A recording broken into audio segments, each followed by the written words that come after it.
नमस्कार. आज आपण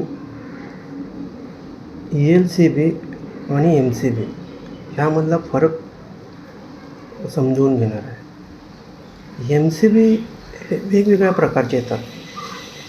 सिंगल पोलचा MCB येतो, 2 पोलचा MCB येतो, 3 पोलचा MCB येतो, 4 पोलचा MCB येतो.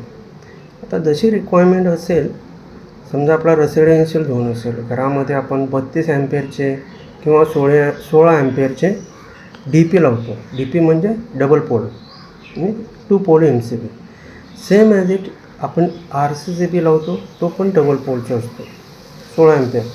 जर आपल्याला एखाद्या ठिकाणी RCCB ELCB यूज केला आहे का नाही तो चेक करायचा असेल, तर तिथे जाऊन आपण त्या पॅनलमध्ये किंवा त्या बॉक्समध्ये आपल्याकडे ELCB आहे का, नसेल तर तो लावला पाहिजे.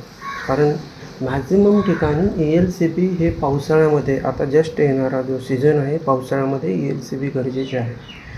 ELCBमुळे आपल्या ठिकाणी मॅक्झिमम अर्थ लिकेज करंट होतात, ते प्रोटेक्शन होतात. जेणेकरून एखाद्या इक्विपमेंटमध्ये करंट पास झाला, तो जर ग्राउंड झाला, पण आपल्याला माहीत नसतं की बाबा इथे बॉडी शॉर्ट आहे किंवा हे, तर तो सडनली ELCB ट्रिप करतो.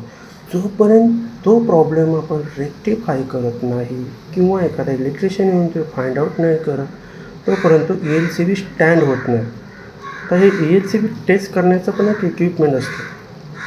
त्या ELCBच्या इक्विपमेंटमध्ये आपण 3 केबल, एक फेज, एक न्यूट्रल आणि एक अर्थिंगला सप्लाय देऊन ELCBला आपण 230 वोल्ट देतो. आणि तो ट्रिप झाला 30 मिली अँपिअर. त्याच्यामध्ये रेटिंग असतात. 100साठी 4 पोल असेल 30 मिली अँपिअर, 200साठी 60 मिली अँपिअर, ते स्पेसिफाय दिलेले असतात. आपल्याकडे जसे रिक्वायरमेंट आहे त्याप्रमाणे आपण इन्स्टॉल करायचे. पण मॅक्झिमम ठिकाणी ELCB हे कंपल्सरी असतात. आता गव्हर्मेंट MSEB किंवा जे पॉवर सेक्टर आहेत त्यांनी आता जे फार्मर्स एखादं नवीन कनेक्शन घेतात त्या ठिकाणी ELCB मस्ट आहे.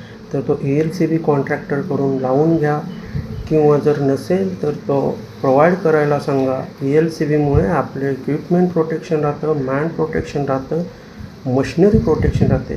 तर हे ELCB काय काम करतं? जेव्हा एखाद्या इक्विपमेंटमध्ये कोणताही फॉल्ट आला, अर्थ करंटमध्ये, बॉडी करंटमध्ये, तर त्यामुळे सडनली तुमचं ते इक्विपमेंटच्या कनेक्टेड ELCB ट्रिप करतो. म्हणजे तो करंट पास होणारा जो ग्राउंडमध्ये आहे, त्यामुळे तुमचं इक्विपमेंट पण होतं, प्रोटेक्शन होतं, व्हेरीफाय, आणि शॉक लागण्याचीही संभावना नसते. 0% शॉक लागतो. पण ELCB जसा MCBमध्ये जर एखाद्या ठिकाणी फेज टू फेज शॉर्ट झाला किंवा फेज टू न्यूट्रल, तर तो MCB फक्त ट्रिप करतो. पण ELCB काय करतो, तो विथिन 30 मिली सेकंड ह्याच्यामध्ये तो ट्रिपिंग करतो. त्यामुळे ELCB RCCB हे प्रत्येक ठिकाणी गरजेचे आहेत.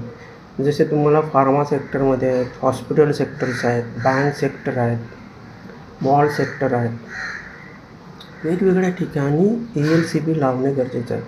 जर तुमच्या ह्याला ELCB नसेल तर ELCB लावून घ्या, आणि protection of the equipment, protection of the life. Thank you very much.